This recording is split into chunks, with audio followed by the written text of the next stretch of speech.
Se pudermos mergulhar um pouco por trás das funções e dos papéis sociais que representam, numa boa medida, as nossas máscaras sociais, aqui máscaras no sentido de funções, de papéis, nós vamos encontrar o corpo que, numa medida bem exata, fala de como estamos por dentro, habitando a casa, como ser que somos, investindo-nos de uma energia que se materializa no corpo. Freud fez uma análise da nossa oralidade, avaliando a nossa energia psíquica, como ela se manifestava e os nossos conflitos lidando com a libido. Aqueles que se seguiram desdobraram essa visão, e Reich e depois Lowen puderam traduzir como os conflitos se materializam no corpo e, portanto, olhando para um corpo de alguém, nós podemos definir-lhe como ele vai por dentro, na sua intimidade psicológica, emocional, porque o corpo traduz-nos a realidade interna, a nossa subjetividade. Por mais que queiramos enganar o mundo, o nosso corpo fala. Ele é um retrato psicológico daquilo que se passa na nossa interioridade. A dinâmica da massa muscular, o seu feitio, a sua estrutura longilínea, brevilínea, aonde eu acumulo mais o meu conflito psicológico se materializando no corpo, e olhando para uma pessoa,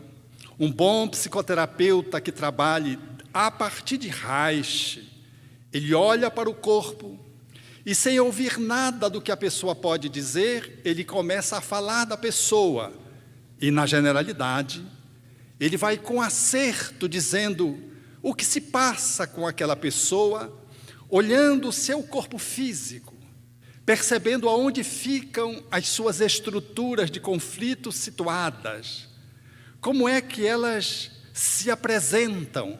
o quanto aquela pessoa, ela se coloca como alguém que, na perspectiva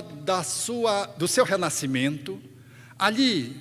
desde a concepção, renascimento numa linguagem espírita, desde a concepção, o que aconteceu no útero e que se manifesta existencialmente na nossa dinâmica corpórea. As pessoas, portanto, que lidam com a vida sempre com uma movimentação de escape, sempre tentando se esgueirar, se esconder, que dentro dessa linguagem psicológica ficou caracterizado como o jeito da pessoa de ser, que fala de um caráter psicológico, emocional e físico, materializado no físico, chamado de esquizoide. É a pessoa, portanto, que não foi desejada pelos seus pais, que teve uma ameaça de aborto, que foi questionado a sua sexualidade, que presenciou discussão dos pais se era o melhor momento daquela gravidez, se sim ou se não, se iriam ou não dar conta de criá-la, se depositou naquele que está chegando, toda uma série de conflitos, e ele com medo de sobreviver ou não, com medo de existir corporalmente ou não, estrutura psicologicamente um jeito de ser que faz com que ele se manifeste no mundo com esse caráter esquizoide. É uma pessoa que está sempre out, está sempre para cima.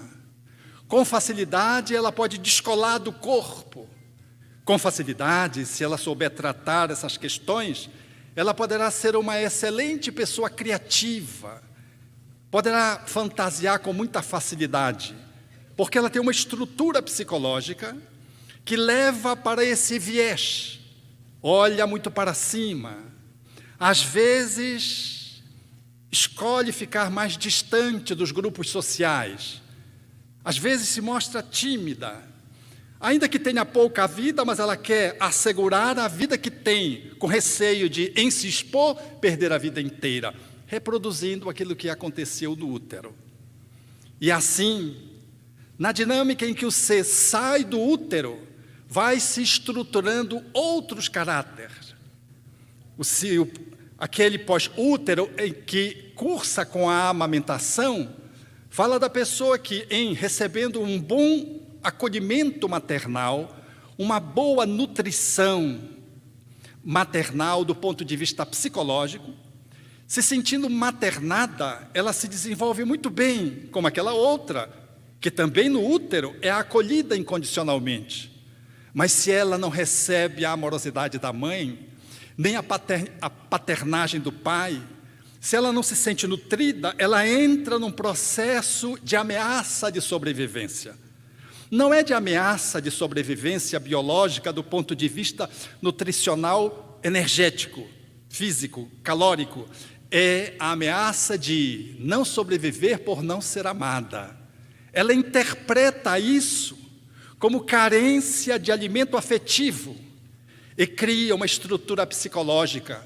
que caracteriza umas pessoas que trazem um caráter vocacionado para essa atitude faminta, de que quer estar sempre comendo, se alimentando, que pode ser o alimento, num processo de alimentação excessiva, alimento que pode ser o cigarro, que pode ser a bebida, que pode ser de alguém aonde você se sente inesgotável em ser atendido por alguém. Você, entre aspas, mama naquele que está lhe atendendo, porque você é uma pessoa carente e a sua fisiologia, a sua anatomia reflete isso, caracterizando que você no seu primeiro ano de vida, até 1 ano e meio, 2, você sofreu um processo de depreciação na maternagem, sobretudo, e traz traumas desse período. É alguém vocacionado para a tristeza, podendo desenvolver depressão diante dos conflitos. Mas é alguém também que, se trabalha bem essa história de vida, é capaz de poder cuidar dos outros, poderá ser um excelente cuidador, se conseguir trabalhar essa carência de uma forma adequada. Esse trauma ressignificado pode lhe transformar num grande cuidador da existência. Assim, vai se desenvolvendo faixa etária por faixa etária, nessa análise da bioenergética, nessa análise psicológica, demonstrando que o nosso corpo, ele fala na sua estrutura anatômica e funcional daquilo que somos por dentro. Mas, para além do corpo, existe, portanto, aquilo que impactou o corpo e que nos fez guardar essa estrutura. E essa interioridade fala, portanto, da nossa dinâmica egóica, fala dessa história que foi se acumulando dentro de nós mesmos. E, egoicamente, nós trazemos uma psicodinâmica que fala muito mais do que nós mesmos, do que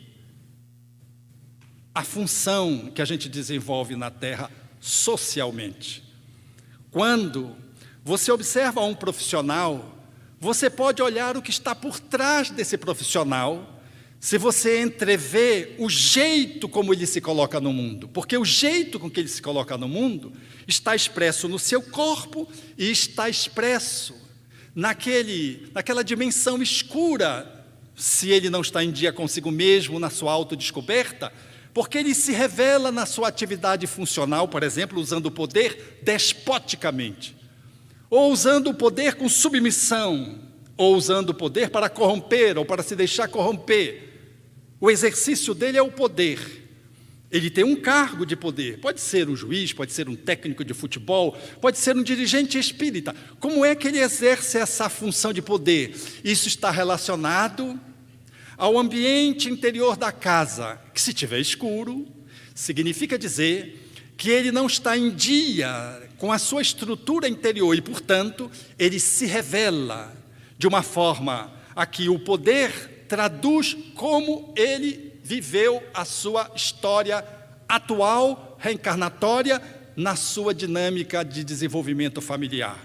A sua psicodinâmica, portanto, fala desde a concepção do seu processo educativo, e ali ele fala do exercício daquela função, que pode ser o poder, por exemplo, E ele se mostra, quando exerce o poder, o quanto ele está ferido, está desconectado, está às escuras dentro de si mesmo. Se nessa dinâmica interna ele não foi validado suficientemente e experimentou uma dinâmica para poder trabalhar a sua autonomia, a sua independência enquanto criança que se desenvolvia, e ele cresceu trazendo dificuldades, aí ele será alguém que terá uma grande tendência narcísica e, portanto, será alguém que vai prospectar-se na sociedade. Será um influencer, por certo, um líder, por certo, mas a liderança dele vai falar se a sua história foi adequada ou não, se ele está em dia consigo mesmo ou não, porque aí ele se revela exercendo a sua independência no mundo, seduzindo as pessoas, às vezes massacrando as pessoas sadomasoquisticamente. Ele se coloca como um chefe duro, implacável, falando, portanto, do quanto ele é uma pessoa adoecida, o quanto ele está escuro por dentro, o quanto a sua história revela-lhe de que a sua intimidade ainda não foi visitada com critério. Ele ainda não chegou dentro de si mesmo e por isso ele não chega diante das pessoas bem. Ele é agressivo, um brutamontes, ou então é um subserviente, deixa-se pisar, é massacrado, atende a tudo e a todos subservientemente, como se fosse um escravo, perdendo a completa autonomia da sua própria dignidade. Falando da sua história, ele está dentro de si mesmo às escuras, ele não se conhece, ele não está em dia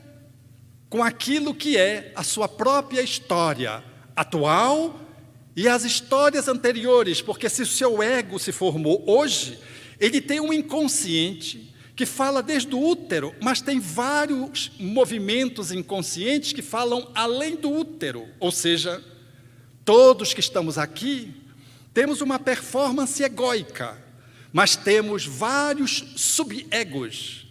várias subpersonalidades que nos habitam, das diversas encarnações que tivemos.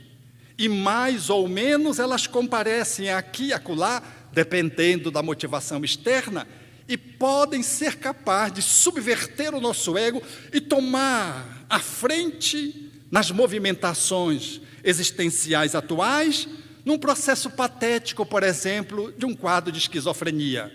onde a pessoa assume uma personalidade que não é a que todo mundo conhece. De repente, ele se assume um ser, outro, que não é ele. E não é um transe mediúnico, não é um surto de droga, é um surto psiquiátrico,